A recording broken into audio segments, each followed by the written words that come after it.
Bien contente de vous voir aujourd'hui pour ce webinaire sur l'importance du carré de sable. Si jamais vous devez intervenir, les filles, n'hésitez pas à lever votre main, là. Ça va me faire plaisir de répondre à vos questions. L'importance du carré de sable, aujourd'hui, on va couvrir plusieurs éléments, autant sur les bienfaits pour les enfants, autant aussi sur qu'est-ce que vous pouvez mettre dans votre carré de sable, mais également sur les conditions d'entretien, sur des questions que j'ai souvent. Donc, je les ai mis les réponses directement dans le questionnaire, directement dans la présentation. Euh, tout d'abord, l'objectif aujourd'hui avec vous, c'est vraiment de voir pourquoi le carré de sable est si important pour le développement de l'enfant. Développement de l'enfant, là, on va couvrir chacune des composantes, mais avant d'aller plus loin, je sais qu'il y en a une qui ne me connaît pas. Je m'appelle Rosalie Morin. J'ai un bac en enseignement de l'éducation physique et une maîtrise en sciences de l'activité physique. J'ai décidé de fonder NALU il y a quelques années maintenant. Puis en fait, c'était vraiment pour contribuer au développement global des enfants par des environnements de jeu optimal. Je donne aussi des formations autant sur comment est-ce qu'on peut créer sa cour, mais autant sur comment est-ce qu'on peut euh, jouer avec les pièces et matériaux libres, là, à quel point elles sont importantes.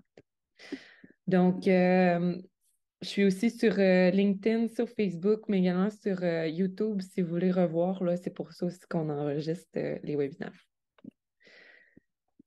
Alors, pour plonger dans le vif du sujet, mesdames, donc voici pourquoi le carré de sable est si important. Il est si important parce que permet de contribuer aux fonctions exécutives des enfants. Donc, tout ce qui est contribué de manière positive aux compétences qui découlent du bon fonctionnement là, des fonctions exécutives. On parle aussi, permet de contribuer au développement global. Donc, c'est les sphères du développement global. On parle de physique et moteur. La seule particularité, c'est qu'il n'y a pas l'engagé, mais on va le couvrir un petit peu, le langagé. Donc, une des particularités, entre autres, du carré de sable, c'est au niveau moteur. Donc, on parle de motricité fine pour la coordination œil-main.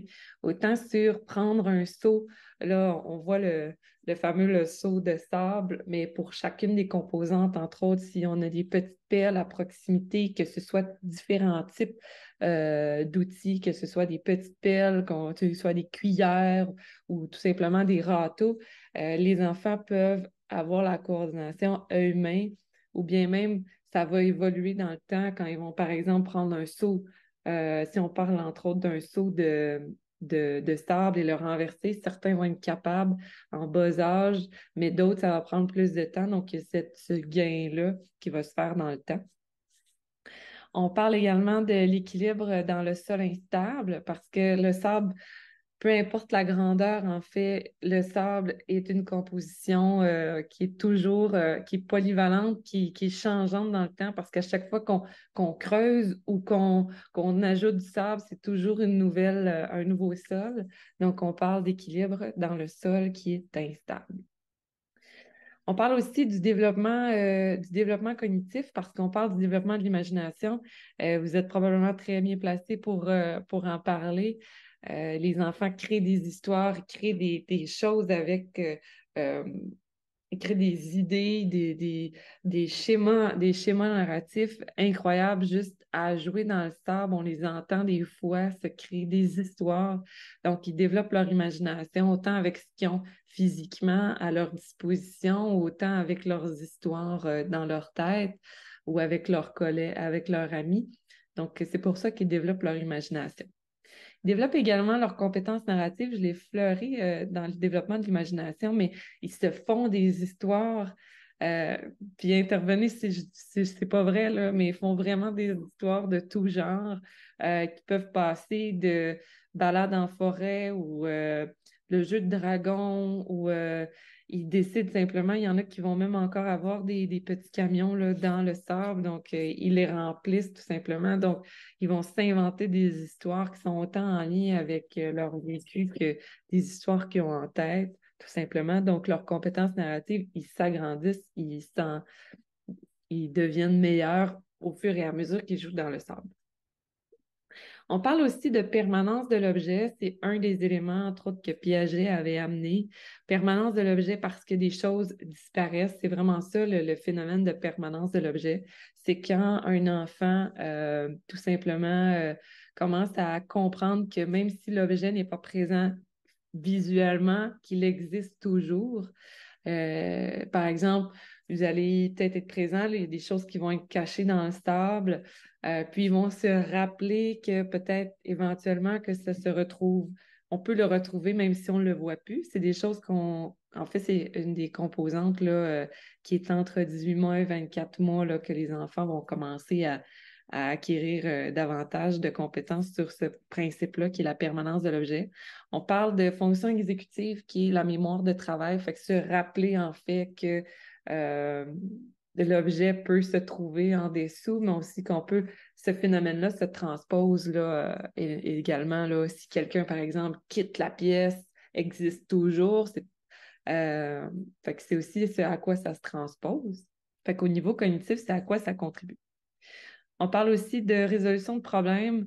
Résolution de problèmes, autant peut-être le manque d'espace dans le carré de sable parce qu'il y a trop d'enfants, ou autant le manque d'objets parce que il y a, par exemple, peut-être deux seaux à sable, il y a peut-être quatre branches ou je ne sais pas, moi, ils veulent jouer avec un ami, mais cet ami-là est déjà occupé ou ne veut pas jouer avec eux. Donc, c'est une résolution de problème qui est constante.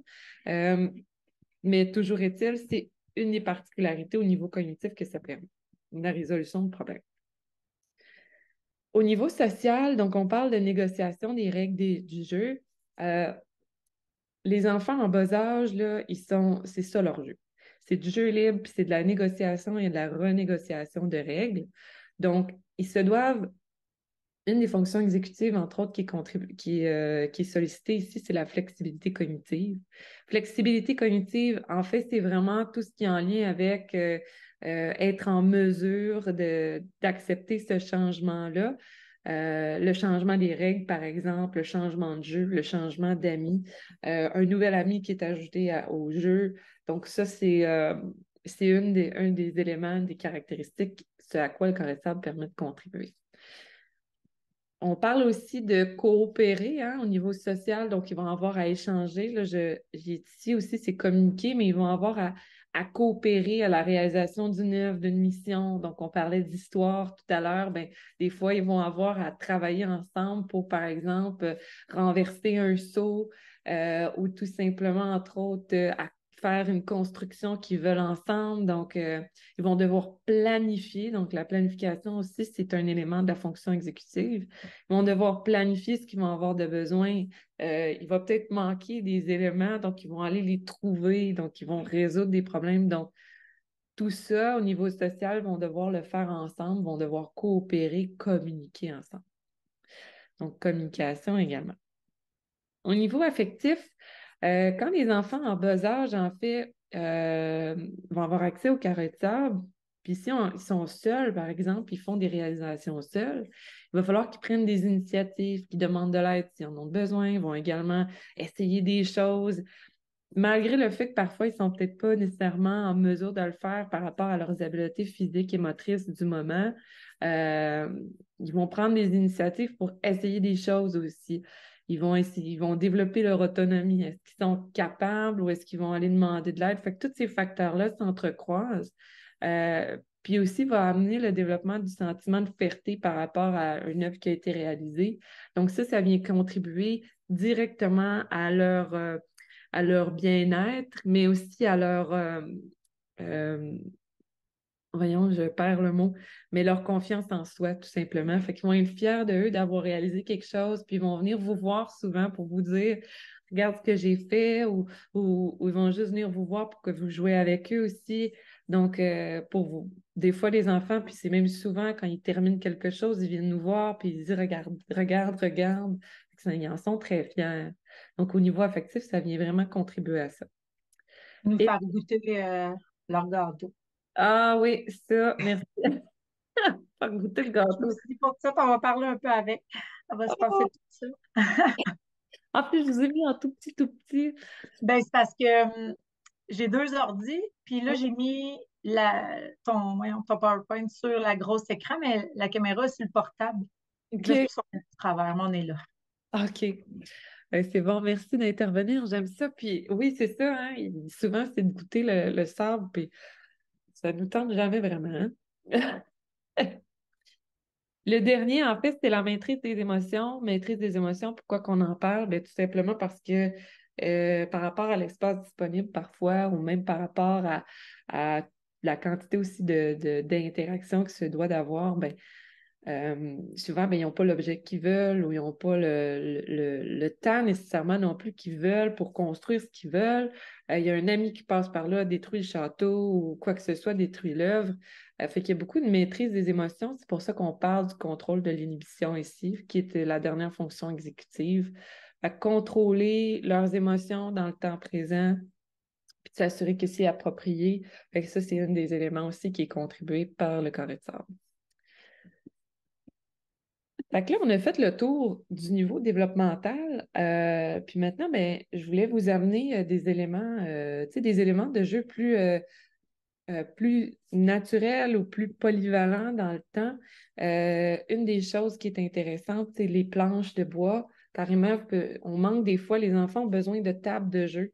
Quand les enfants n'ont pas leur table pour jouer, souvent ce qui arrive, c'est le phénomène qui arrive partout presque.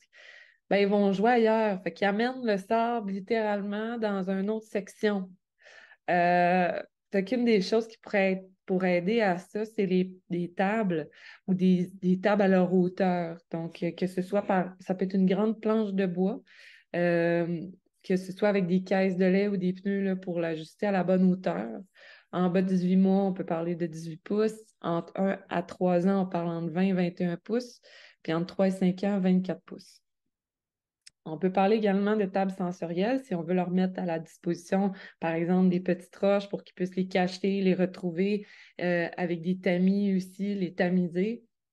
On parle entre autres de mode kitchen. Est-ce qu'on peut avoir aussi une zone peut-être plus en terre à proximité? Puis les autres éléments aussi, c'est des éléments de manipulation que je vous ai mis plus bas. Et des loose parts. Les fameux loose parts, c'est tous les éléments de la nature. N'oubliez pas, tout loose part peut se trouver aussi là, rapidement à la page 230-231 du guide Alex. Fait que ça devient vraiment une belle ressource pour vous pour ajouter à votre carré de sable. Mais pour parler des éléments de manipulation, on a entre autres la petite pelle. Vraiment la petite pelle pour creuser qui est celle-ci. On pourrait aussi avoir des râteaux de différentes grandeurs pour les différents âges. Pour vous, celui-là, c'est le fameux balai, même que si les enfants veulent l'essayer. Fait que le fameux balai pour, si vous êtes, souvent le carré de sable va se trouver aussi sur la roche. Fait que vous allez avoir la bordure la bordure de protection pour retenir le revêtement à l'intérieur. Mais de l'autre côté, mais vous allez avoir, euh, par exemple, du béton ou des dalles donc, pour ramasser ça, pour éviter aussi de retrouver ça partout, il y en a qui ont même du synthétique, puis ça vient comme un abrasif, là. Simplement passer le balai. Tout simplement avoir un balai à la disposition, comme à la fin de la journée ou à la fin de la semaine, on passe un balai. Tout simplement, ça l'aide. Autre chose, c'est les transplanteurs comme ça devient très intéressant. On a aussi les petites cuillères en métal de cuisine qu'on peut voir dans les cafétérias, ou bien ici, là, les petites pelles, les pelles comme quand on va chez Bolt Barn, là. Ce genre de petites pelles-là. Vous allez aussi retrouver des petites des brouettes. Vous allez avoir ces brouettes-là, c'est très intéressant. Euh, Aux dernières nouvelles, il y en avait chez Canadian Tire, vraiment à la hauteur des enfants, plus pour d'âge de 3 ans. Fait que ça devient très, très intéressant, là, les hard work. Il me semble aussi que chez Home Depot, il y en a, mais pas dans tous les Home Depot. Vous allez aussi avoir les seaux en plastique, mais également les seaux en métal. Je vous conseille ceux qui sont galvanisés, fait qui sont vraiment intéressants parce qu'ils ne rouillent pas. Allez-y pour des métals en métal galvanisé. Puis sinon, ben, ceux que vous avez tous les petits culs de poule, là, ça aussi, c'est intéressant. Ensuite de ça, je voulais vous parler de la dimension du carré de sable. Fait que la dimension du carré de sable, là, je vais faire une pause, là, mais tu sais, ici, là, un bon coup de balai peut être passé ici, là. Voyez-vous? La dimension qui est optimale, c'est entre 8 et 12 de votre superficie totale d'une cour. Ça n'a pas besoin d'être carré, ça peut être une zone qui n'est pas trop proche non plus de votre, qui est au moins dégagée de 3 pieds de votre bâtiment. Mais tu sais, c'est environ de 8 à 12 de votre espace. Calculez-le comme il faut parce que c'est intéressant pour la seule et unique raison que si ça prend toute la place dans votre cour, euh, c'est pas une bonne idée. J'ai vu des cours, moi, carrément en sable, mais c'est pas le fun parce que pour les jeunes enfants, des cours tout en sable, par exemple, c'est très dur. C'est très dur au niveau moteur parce que ça devient très essoufflant. Fait qu'ils ne peuvent pas s'adonner à d'autres activités. Fait qu'il faut bien, entre restant entre 8 et 12 le même 12 c'est assez élevé, mais en y allant vers du 8 de votre cours, là, ça peut être intéressant. Vous pouvez aussi aller avec quelque chose comme 18 pieds carrés par enfant. Euh, avoir une marge d'accès. Avoir une marge d'accès pour accéder au carré de sable peut être intéressant. Il y en a qui ont un problème d'inondation dans leur carré de sable. Ça arrive régulièrement. Fait qu'assurez-vous que votre carré de sable est de un, bien drainé, puis de deux, assurez-vous que quand les enfants vont y accéder, tout simplement, qu'ils enjambent le carré de sable, ça peut être intéressant aussi pour l'acquisition du mouvement. Euh, Puis assurez-vous aussi que votre carré de sable n'est jamais le point le plus bas de votre cour. Sinon, c'est sûr, en fait, l'eau va dans le point le plus bas, tout simplement. Fait que c'est sûr que vous allez vous ramasser avec de l'eau au printemps. Fait que ça aussi. Marge d'accès ou même des bordures, ça peut être des bordures de différentes hauteurs. Assurez-vous que ça respecte la norme de la CSA, tout simplement. Puis, vous pouvez faire de différentes hauteurs pour justement permettre aux enfants, ben, peut-être de marcher sur les bordures ou bien tout simplement euh, pour l'acquisition aussi, là, c'est des surfaces différentes, donc c'est des probabilités différentes. Donc, quand les enfants vont avoir à les enjamber, ben, ça va être intéressant pour eux autres, euh, tout simplement, au niveau moteur. On se questionnait, c'est quoi CSA? Les normes CSA. La norme CSA, c'est la norme sur laquelle quand vous mettez à la disposition des enfants un aire de jeu, vous Ouais. devez répondre à la norme CSA Z614. Fait un module répond à la norme avec son revêtement de protection. Ben, c'est la même chose pour un aménagement d'aire de jeu neutralisé. Des fois, il y a des composantes qui reviennent là. Par exemple, la hauteur de la bordure se doit d'être, entre autres, 10,75 mm, 10,75 pouces. C'est Ouais. des éléments comme ça qu'il faut respecter. Puis en fait, vous êtes régi aussi par le ministère de la Famille, comme ça. Ça doit être nos collègues de la Confo qui savent ça. Ouais, eux autres, ils le Spécialisation. Ouais, Ouais, eux autres, ils savent qu'ils doivent se référer à ce guide-là, certainement. parfait. Merci. Plaisir. Sinon, aussi, vous pouvez avoir accès, donner accès aux enfants à un carré de sable partiellement ou même complètement ombragé. On dit complètement ombragé, mais ce qui est intéressant, c'est pas, tu sais, le meilleur élément pour ombrager un carré de sable, c'est un feuillu. Parce que le feuillu, quand il va bouger, le soleil peut passer au travers. Puis l'hiver, ben, en fait, les feuilles tombent, donc ça nous réchauffe. C'est une composante qui est extrêmement importante parce que s'il fait trop froid, l'enfant ne voudra pas rester là. S'il fait trop chaud, l'enfant ne voudrait pas rester là. Donc, il faut que ça soit partiellement ombragé. Et par complètement, on dit, ben, c'est couvert, mais il y a quand même des parcelles de soleil qui peuvent passer au travers. C'est bon? Une des éléments qui est un peu abrogé au-dessus des carrés de sable, c'est les toiles. Parce qu'en fait, le soleil, quand il passe, et même l'eau vient nettoyer le sable. Avec les rayons UV, ça nettoie le sable. Mais je vais vous en parler après, là. En fait, je vais vous le spoiler tout de suite. Mais il faut en fait que vous le changez aussi une fois par année, idéalement, le sable. Donc, dernière composante, c'est concernant l'entretien. Je vous parlais du fameux petit balai pour éviter de se ramasser avec quelque chose comme ça. Le gazon, que vous pouvez mettre une petite bordure de petites roches un pied et demi là, aux alentours. Le gazon, bon, j'ai écrit le gazon pour faciliter l'entretien, mais en fait, le gazon, il peut compliquer parfois l'entretien dû au fait que c'est assez abrasif, mais la petite roche, au moins, si vous avez de la petite roche, ben, ça peut avec le temps, ça va je vais le dire, ça va passer au travers, donc ça filtre, en fait. L'autre élément que je vous ai partagé un peu, c'est de vous assurer le drainage. Si votre carré de sable est ramasse l'eau, il y a trois composantes qui peuvent être respectées et trois composantes qui peuvent être faites.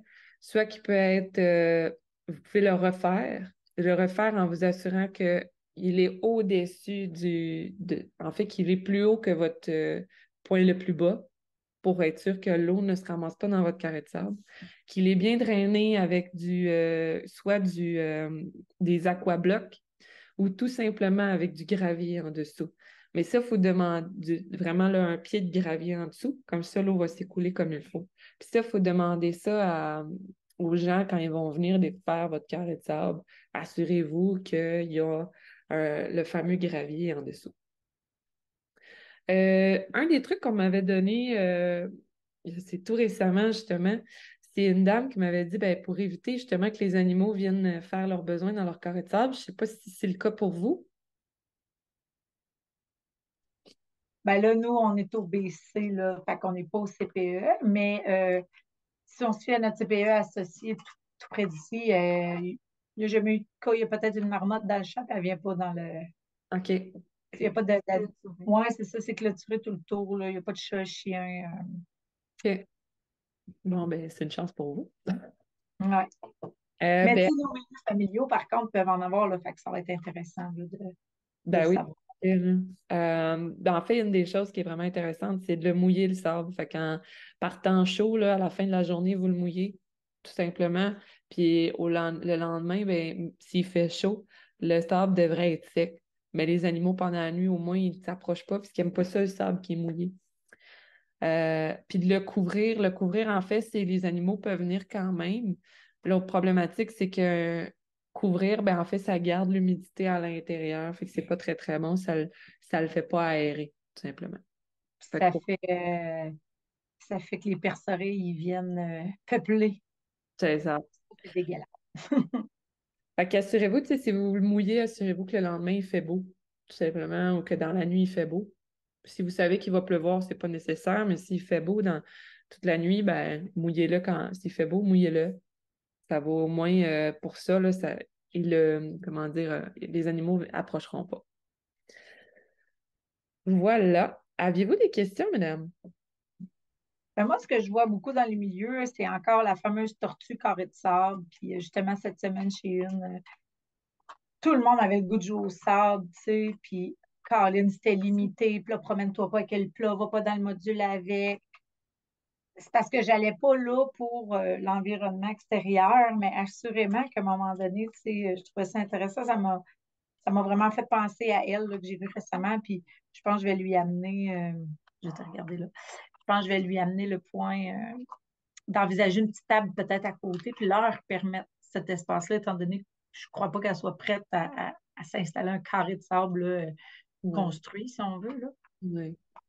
Ben, parfait, Il y ça. a beaucoup ça, les petits carrés de sable là, de petites dimensions. Je trouve que c'est encore pas une lacune, là, mais je sais pas toi, là. C'est petit, puis ils aiment tout ça jouer au sable, puis trop limité. T'as pas le droit d'aller là avec le sable, va pas là, tu sais. Ouais. Moi, c'est ce que ça m'amène comme réflexion quand je serai en présence d'un petit carré de sable et des interdits.